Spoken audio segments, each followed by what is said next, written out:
योगेन चित्तस्य पदेन वाचां मलं शरीरस्य च वैद्यकेन योपाकरोत्तं प्रवरं मुनीनां पतञ्जलिं प्राञ्जलिरानतोऽस्मि आबाहु पुरुषाकारं शङ्खचक्रासिधारिणं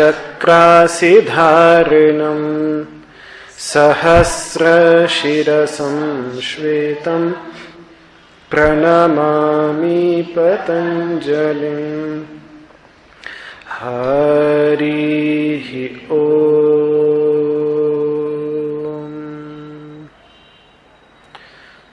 वसुदेवसुतं देवं कंसचाणूरमर्दनं देवकी परमानन्दं कृष्णं वन्दे जगद्गुरुम् सर्वोपनिषदो गावो दुग्धा गोपालनन्दनः पार्थो वत्सः सुधीर्भोक्ता दुग्धं गीतामृतं महत्। ॐ शान्तिः शान्तिः शान्तिः।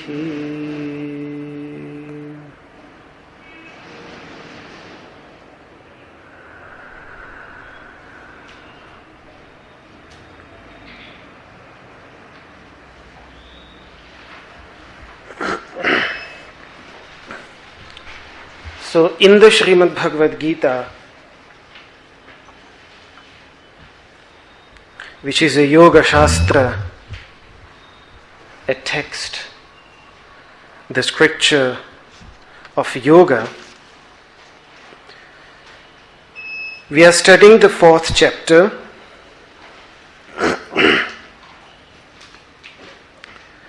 the 6th verse on page number 72. I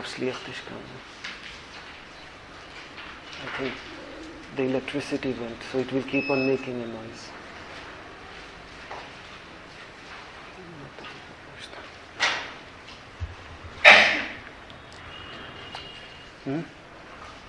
Then no, it will not. Right. Can everybody hear me like this without a mic?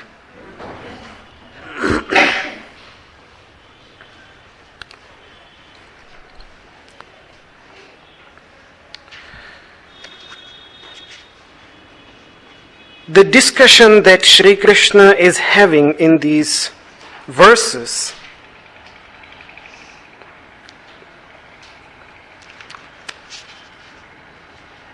which came as a result to a question that was asked by Arjuna when he said that this teaching that I'm giving here, that I gave in the 2nd and the 3rd chapter, I was the one who gave it even to the most ancient masters. And this is when Arjuna asked, you were born just a few years before me or just a few months before me, how could you have taught it to those ancient masters? Now Krishna realized that my dear friend only sees my body, sees my personality, sees my manifestation, my personification, and is completely unaware of the deep inner reality with which I identify. When I say I, when Krishna says I, he does not mean this body, but he means that consciousness within the body. And Arjuna is not aware of that. That's the reason the question comes to his mind. But for that, the first thing that he has to do, he has to start, and this is the beauty of the masters, that they always start from the very level of their student, of the level of the understanding of their student. That is where the journey unfolds. That is where the journey starts. So Arjuna first needs to be explained why this body is here, why it is present, why it is there, for what purpose is this here. And only by understanding that he will be able to understand what this body represents, what this body points at. For that, this discussion is going on. And this discussion is what it's about, what, even though I think the word has not been used here explicitly by Sri Krishna in these words, and I don't think even if the word is used in the entire Bhagavad Gita, another synonym word is used, but the word that is well known to us today is the word avatara. Avatara. Avatara, which means incarnation. Avatara means to come down. Like you have a ghat and you go down to the river. That descent, that is called avatarana, avatara, to come down. To come down into this level of existence. Once again, let us pronounce, we have been studying this shloka we have been studying it since a few classes. We'll have to continue with the same shloka because there are still some ideas which need to be clarified. But let us pronounce the shloka once again so that it becomes clear in our mind what Sri Krishna is talking about and what we are studying.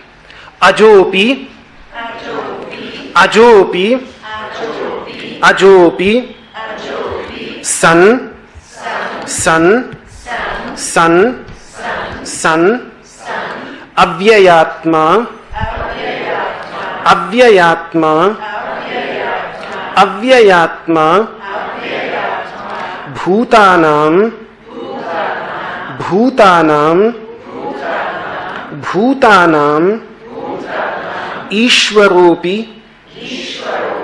ishwaropi, san, san, san, prakritim, prakritim, prakritim, swamadhisthaya, swamadhisthaya, swamadhisthaya, sambhavami, sambhavami, sambhavami, atmamayaya, atmamayaya, atmamayaya. Ajopi sannavyayatma bhutanamishwaropi san prakritim swamadhisthaya sambhavamyatmamayaya.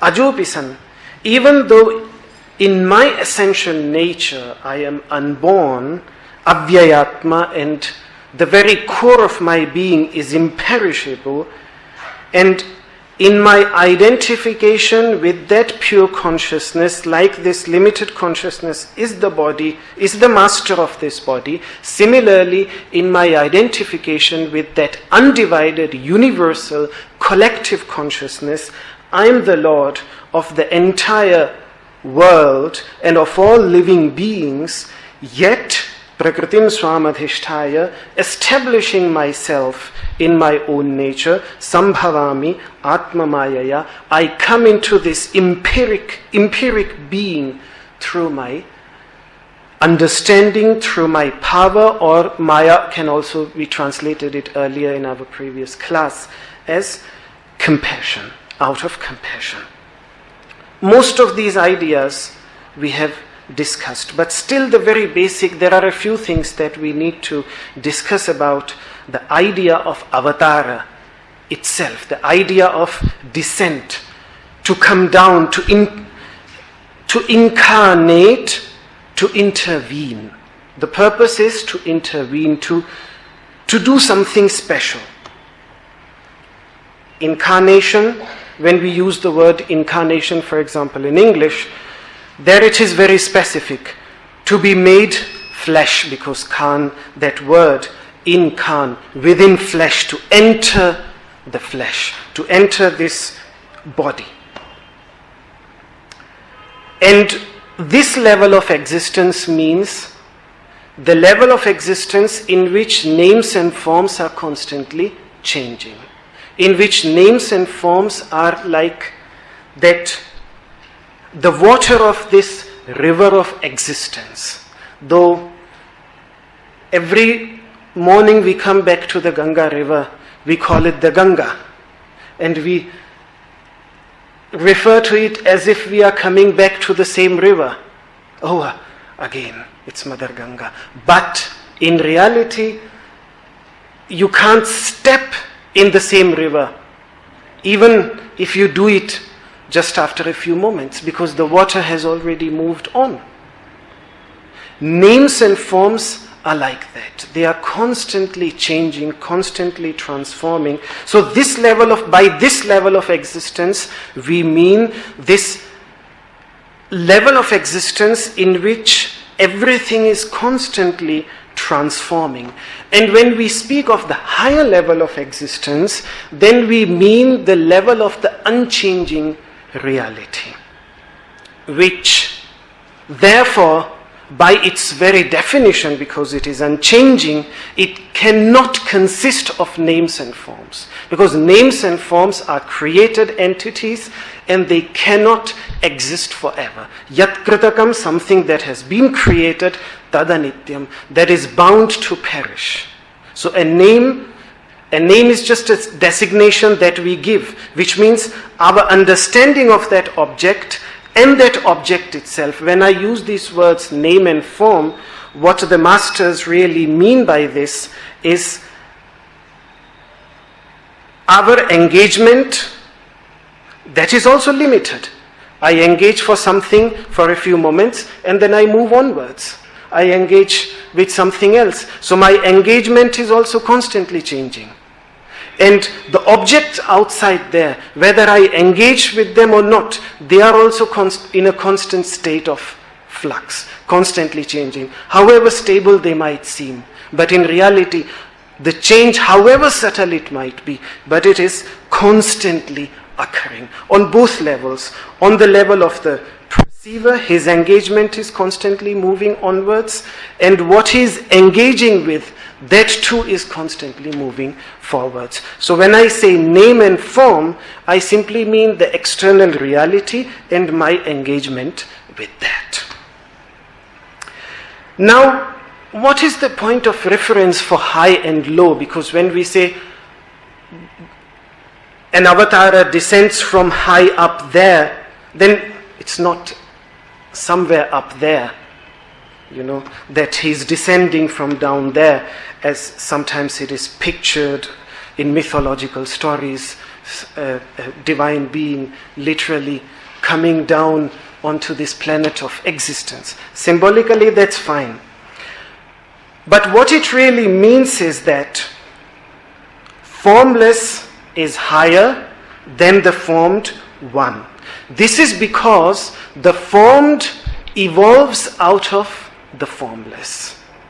The formed comes out of it. The formed comes out of it, and the formed goes back into it. The formless is the very foundation, and the formed is just a ripple.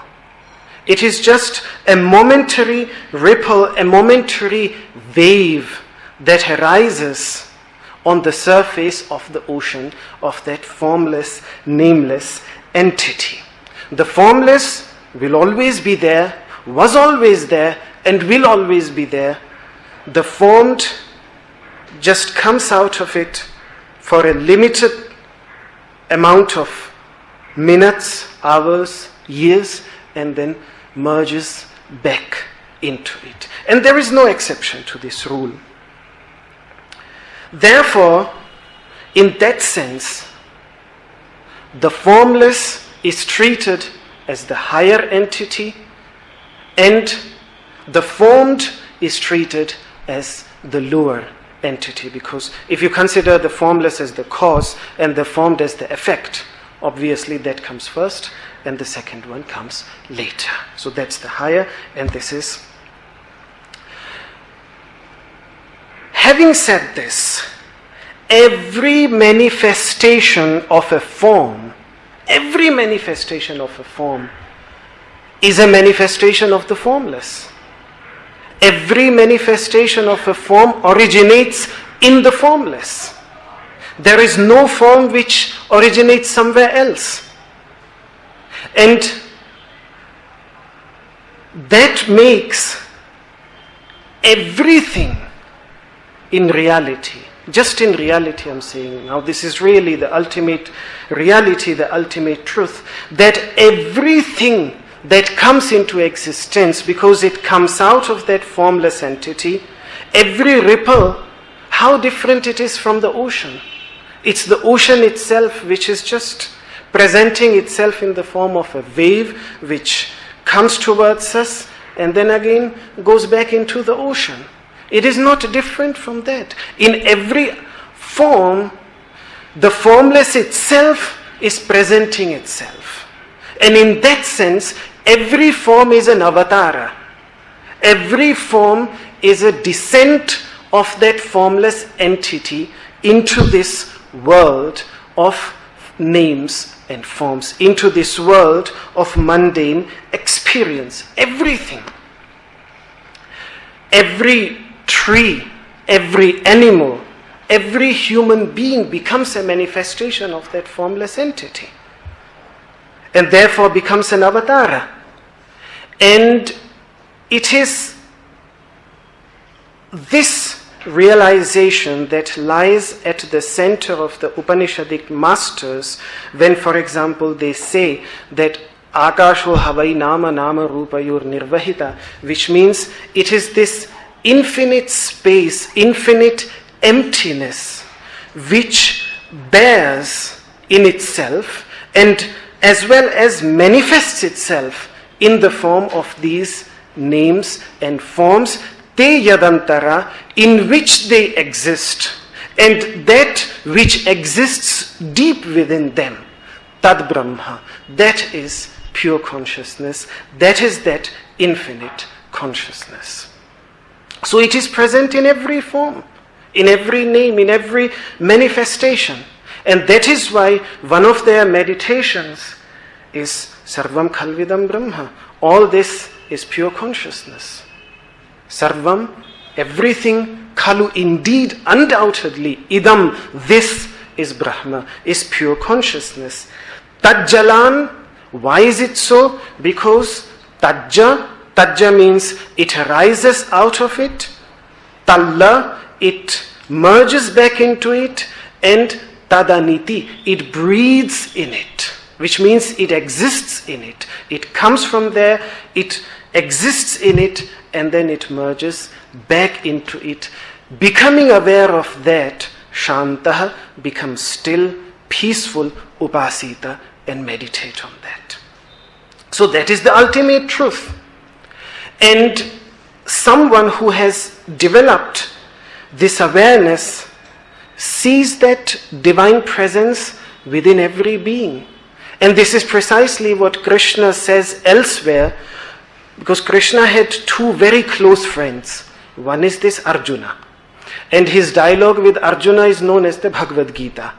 Then he had another very close friend who was called Uddhava. His name was Uddhava. He was a very wise man, and he was a self-enlightened, a great jnani, a great jnana yogi, a great devotee as well as a great jnana yogi, a great scholar of scriptures, a great master, and yet a very close friend of Krishna, highly devoted to Krishna.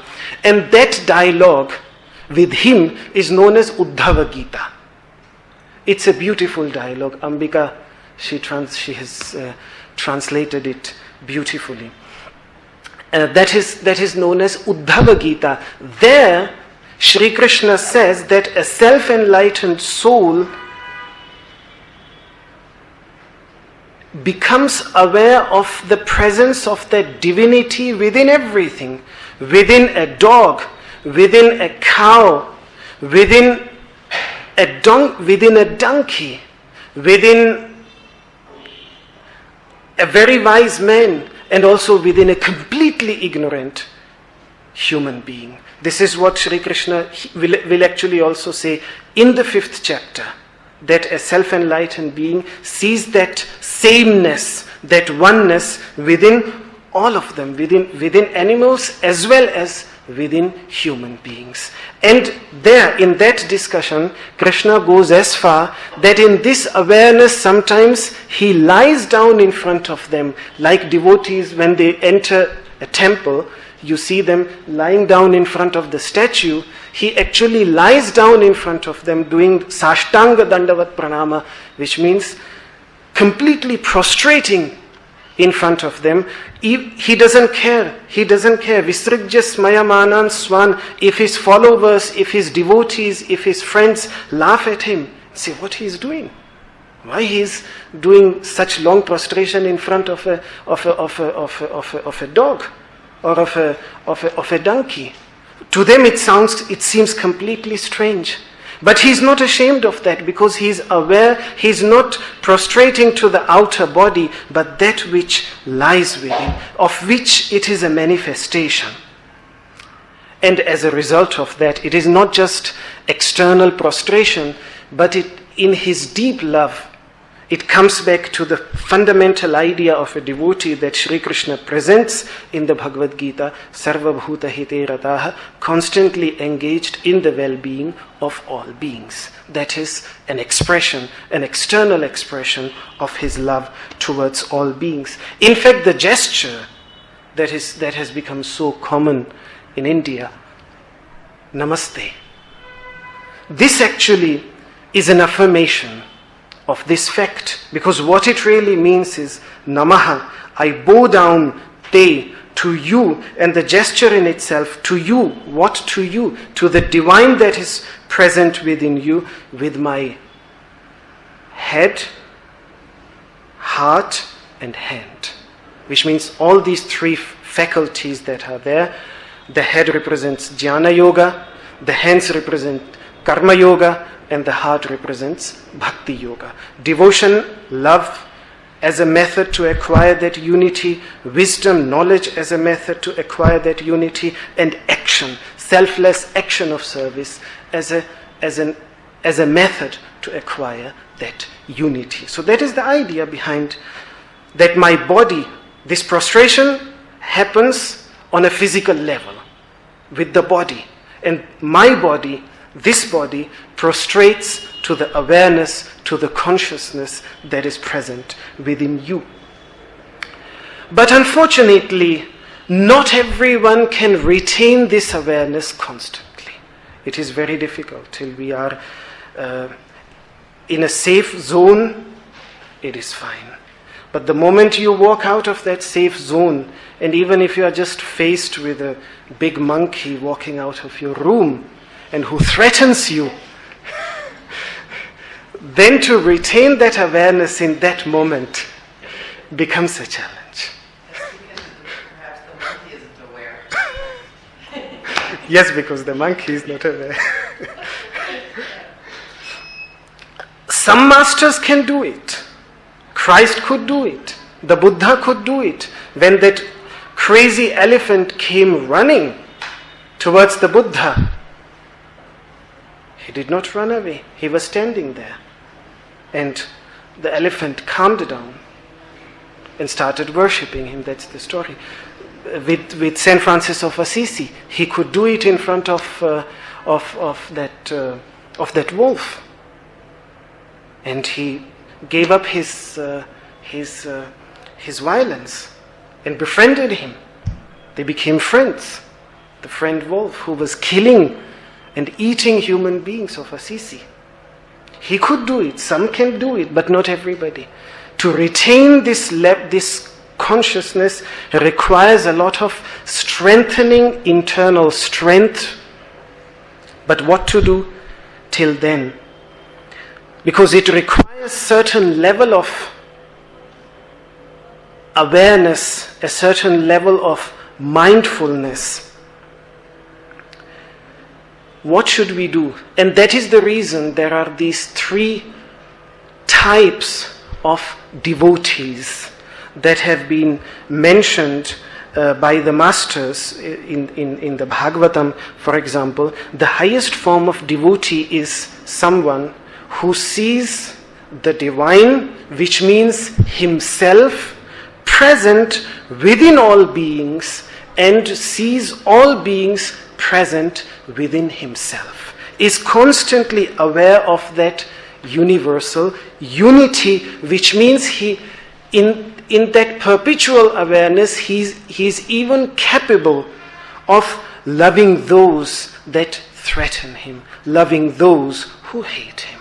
And this is what Christ's teaching are about, because when Christ, for example, he speaks of even common people, publicans can love those that love them. But it is only a sage, a saintly person who can actually love those that hate him. That is what he's trying to say. But this is the first level of the devotee. Then the second level of the devotee, the intermediate, that is the highest level. The intermediate level is someone who loves the divine and establishes friendship with those who also love the same divinity. And if somebody is ignorant of that divinity, he just is compassionate towards them. And if somebody hates, then he neglects, he forgives, he neglects, he just moves on his path, he does not react to his hatred. He can't love that person in return to his hatred, but he just neglects. That is the intermediate level of a devotee. And the most unrefined devotee is someone who only sees the divine in the symbol that is present in a temple. Archayameva haraye. Archa is that symbol, the object of worship. For example, here is this symbol. In every temple, you have a symbol, a manifestation in a form which represents that omnipresent divinity. An unrefined and ignorant devotee sees the divinity only in that object of worship. He has faith towards it, he has devotion towards it, but natad bhakteshu, he is aware of the same presence in other devotees that visit with him the temple, and neither in others. He's just aware of the presence in the statue, in the idol, and nowhere else. Such a devotee is an unrefined devotee, what they call prakrita. Prakrita means unrefined. Someone who still requires a lot of refinement, a lot of work to evolve his awareness, to develop his consciousness. Because for such a person, the divine exists only in a temple. And you cannot accuse him for that, because his mind is so much lost in names and forms that he cannot comprehend a reality that can exist without having a name and without having a form. So when he has a form in front of him, it enables him to become aware of it. If he does not have that form, then he can't become aware of it. So that form becomes a method for him to become aware. But for the highest devotee, this entire world is like a temple. Wherever he is sitting, whether in the forest, on the shore of the river, wherever he is in the temple, because he is in that awareness. And it is the ignorant person who does not understand what the temple is about. The temple in Hinduism is actually a replica of the universe.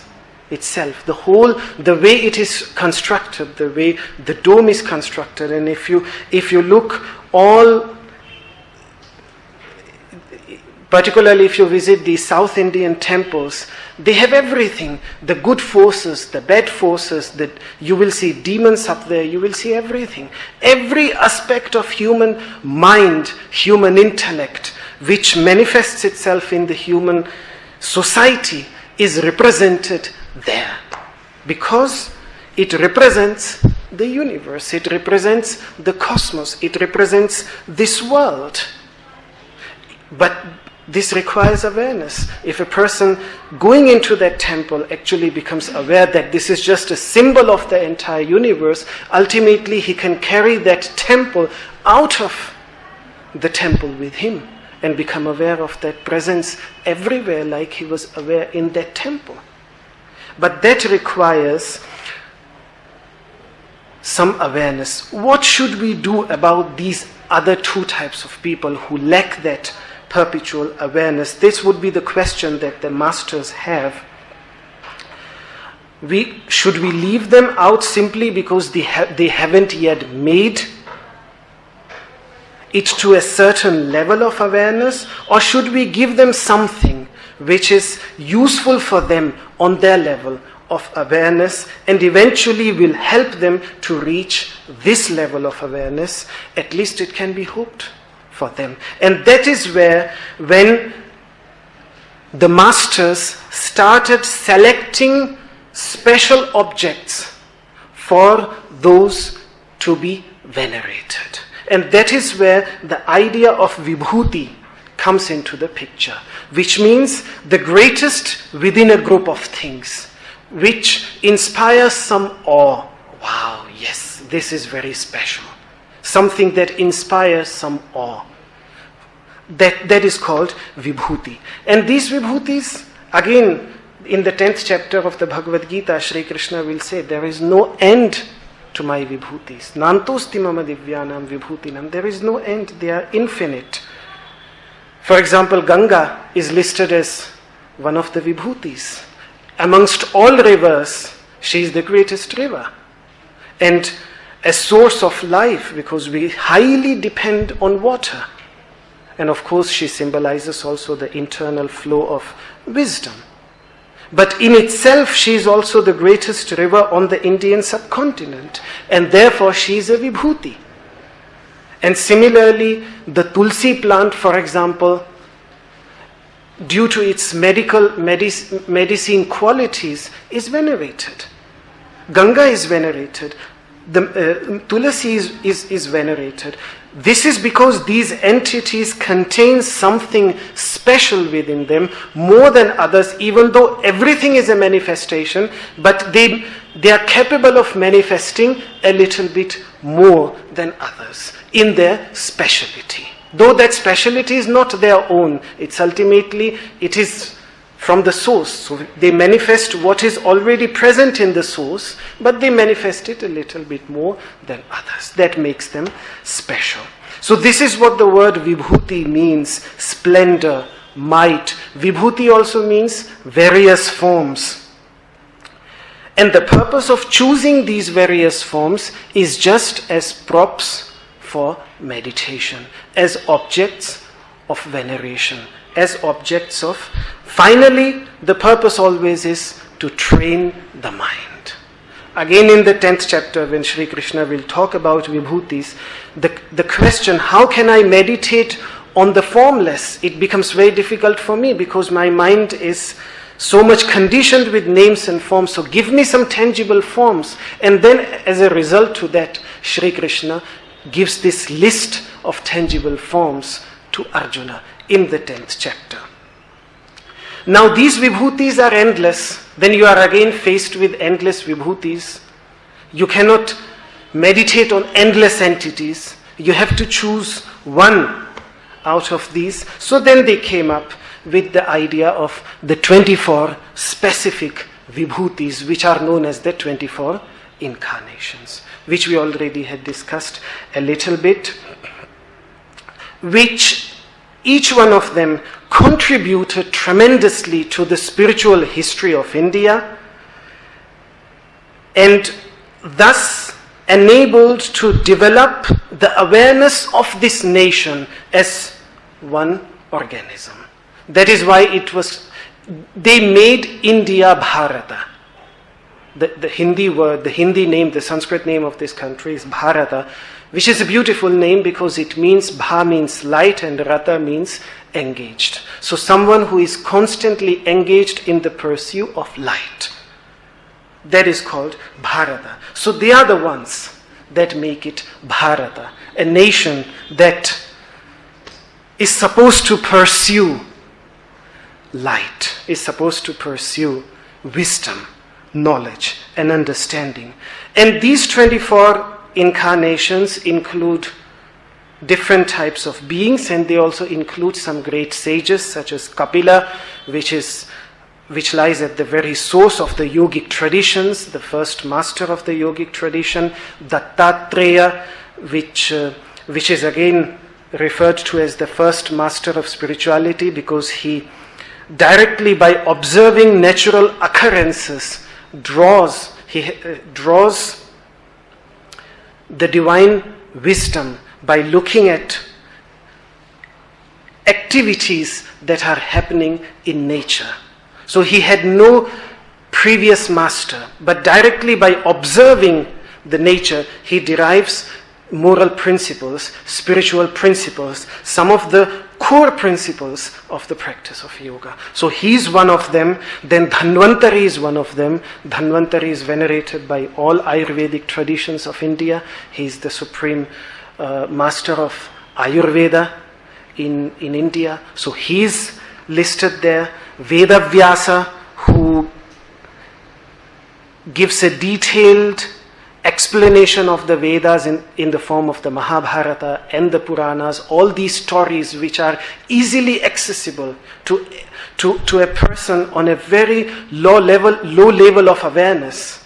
Even he can read it and relate to it and understand it, because everything, the deep wisdom, has been presented through stories and through happenings which happen in real life. The Bhagavad Gita is, for example, authored by Vedavyasa. So he himself is also venerated as one of these 24 avatars, the Buddha, who inspired a great meditative tradition. And I think no tradition in the world has refined the techniques and the process of meditation itself as the Buddha has. And he inspired not only India, but China, Japan, Korea, Thailand, the whole of Indonesia, ancient Malaysia, all these countries, Cambodia, all these countries, Vietnam, all these countries, he inspired the path of meditation. So he is also included there. These are the 24 avatars. Then out of these, again 10 were chosen for their special qualities, which are worshipped in a very particular tradition. And what are they? This is what I wanted to discuss a little bit also today. These 10 incarnations, the 10 avatars, which when you travel in India, you see them being depicted in statues in various temples, in pictures. The first one is the fish incarnation. What does it stand for? The whole story there is about an entity guiding Manu, the human being, in the great deluge to the shore, to the other shore of the ocean.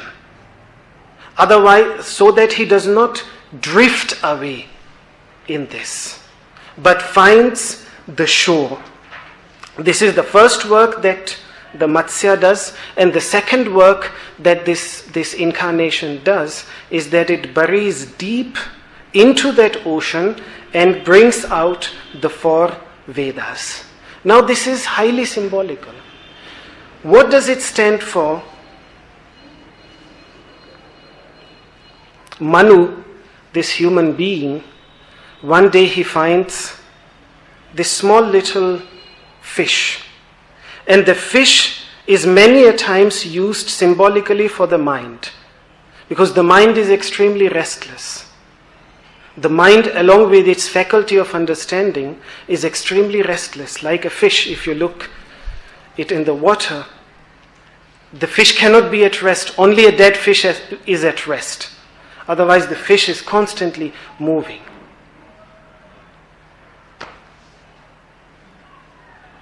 He finds this small fish, brings it at home, keeps it secluded in his vessel at home, and starts praying to it, and in that prayer it starts to expand, it starts to become greater and greater and greater, till eventually it cannot be contained within that vessel and has to be put back into the ocean. Now what is it?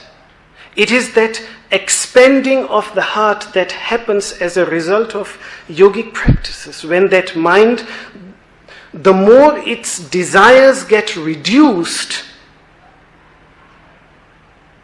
the more it starts to expand, and it starts to envelop within it everything. And it is this mind to which the human can anchor himself and reach the other shore of existence. And this has been beautifully presented in this verse, Mana eva manushyanam karanam bandha mokshayoho. The mind itself is the cause of bondage, and the mind itself is also the token of freedom. It depends how you use it. Bandhasya vishayasangi, if it is filled with desires and greed and all these evil qualities, and is constantly engaged only in objects and is forgetful of the subject, then it is a cause of bondage. Muktehi nirvishayam manaha. The moment that engagement is reduced, the moment it starts to become still, it starts to become peaceful, it starts to settle down, it becomes the path to freedom, the path to emancipation. So that is, what is that mind? That mind is just a manifestation of consciousness, and that is presented by Meena. That is symbolically presented by that the first manifestation amongst these 10 manifestations. Then the second one is the tortoise. When we do Matsyasana, for example, we have this fish manifestation in our mind. What about, No. In Matsyasana we have the fish, then in Kurmasana we have the kurma, which means the tortoise. What does that tortoise stand for? Now you use, here the symbology changes a little bit, because they are all in different contexts.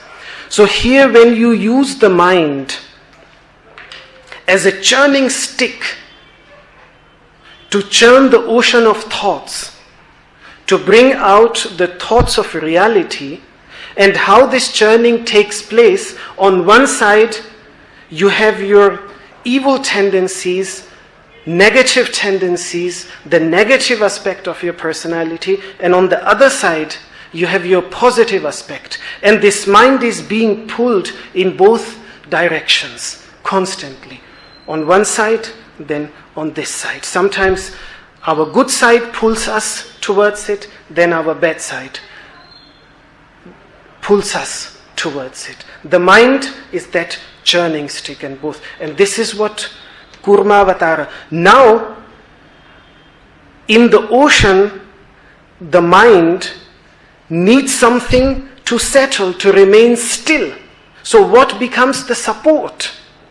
That is symbolized by the kurma, that which in the mythological story is that tortoise which supports the mountain, used as a churning stick by the demons and by the gods to churn the ocean of existence. If you go, for example, to Suvarnabhum airport, in Thailand, one of the first things that you see there is this big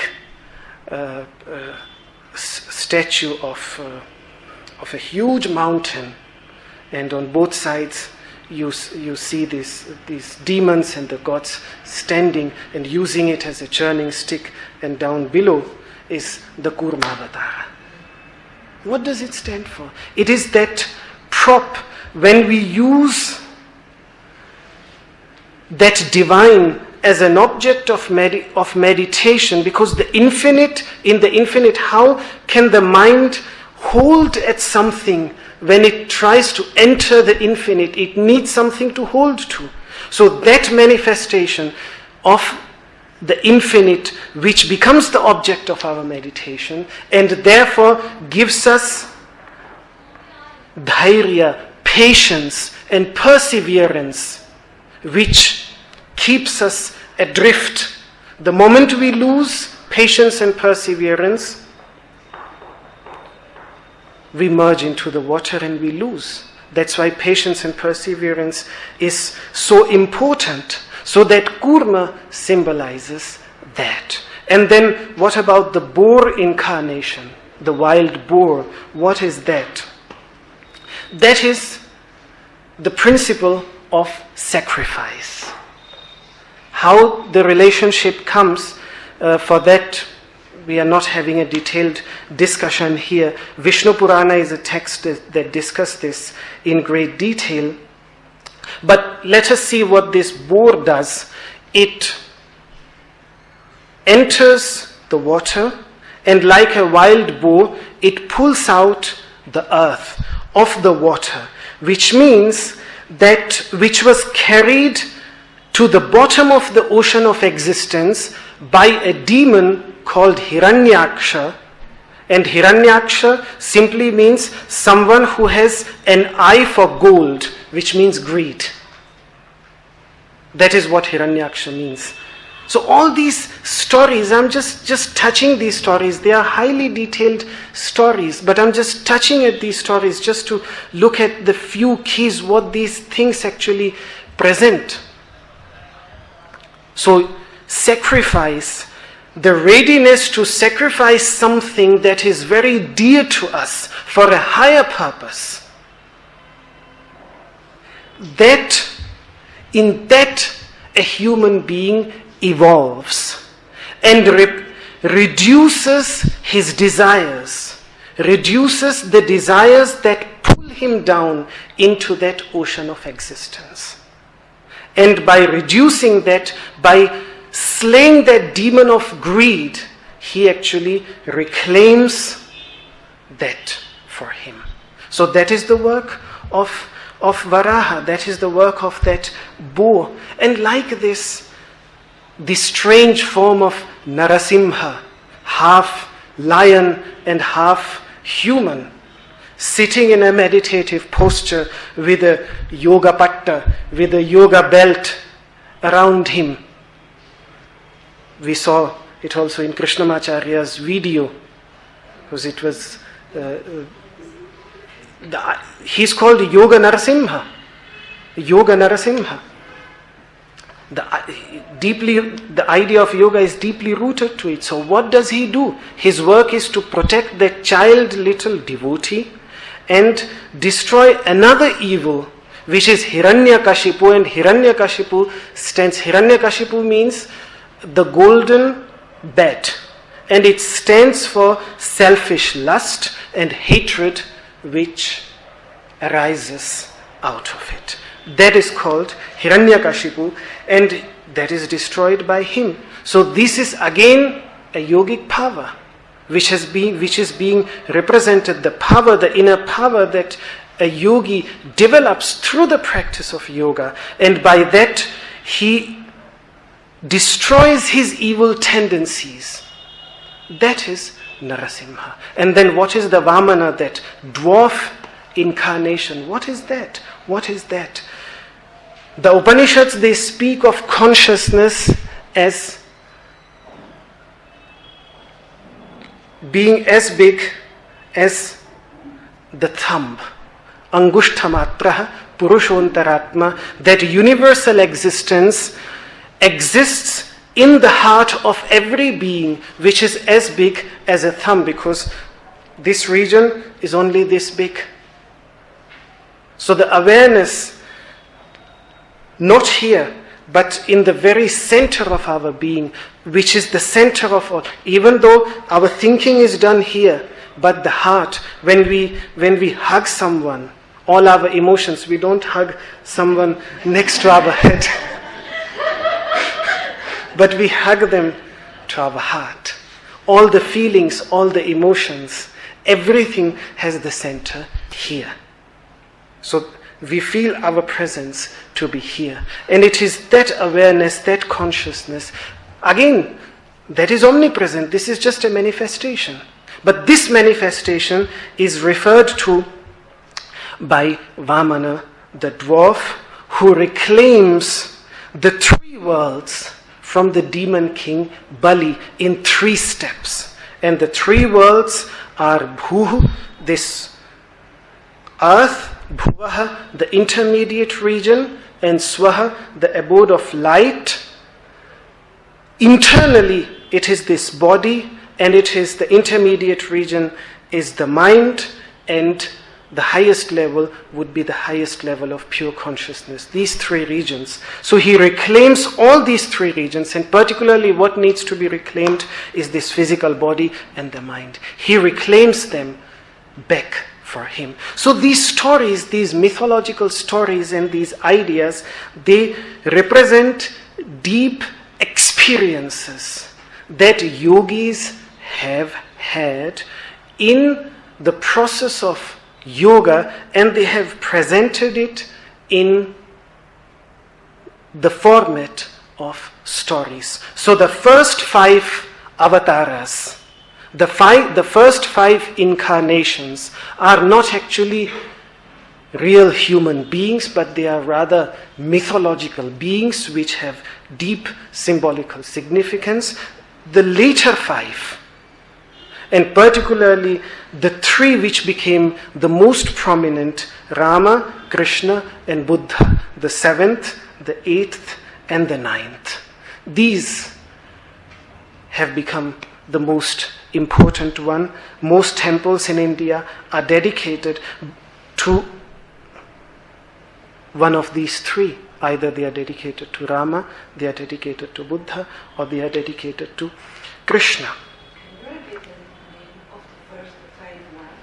Meena, fish. Kurma, which is the tortoise. Varaha, the boar. They are even actually cognate words, Varaha and boar in English. And Nrisimha, Nri means human and Simha means lion. Half human, half lion. And Vamana means the dwarf incarnation. Vamana, Vamana, the Vamana. But all this has to be seen in the context of the original idea of Avatara. We are just venerating these principles whenever it comes to the level of veneration, and the masters make it clear again and again that the good and the bad both are equally present in the divine. But why do we venerate only the good? Because we want to strengthen the good within us and weaken the bad. That is why we venerate the good. We venerate the best. But where else does the evil then exist? Where else does darkness then exist? Like light exists within it, darkness also exists within it. Both are manifestations of the same. But because we have to make choices, we have to choose what is the good to evolve to that level, we choose the best out of it. That is why we have to make these choices. Out of, first of all, the infinite vibhutis, out of these infinite vibhutis,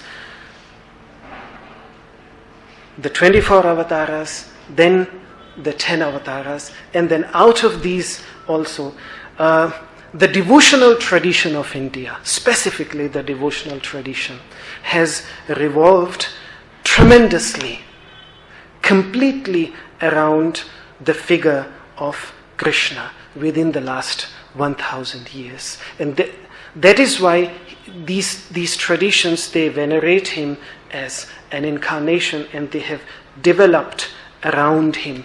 But these traditions, they are meaningful because the devotional tradition specifically, which was, for example, inspired by the saints of Bengal, they work with human emotions.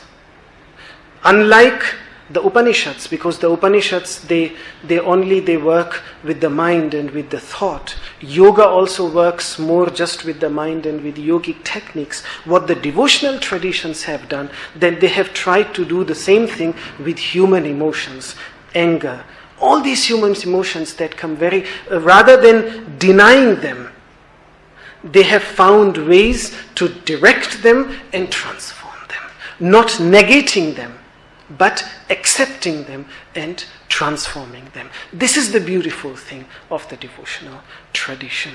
And today the time is over, so we will discuss this, come back to this discussion a little bit later, because this has inspired some of the greatest saints of medieval India, which have kept the light of this wisdom alive even in the darkest periods of Indian history. So we'll look at it once again. We'll come back to this idea next Wednesday.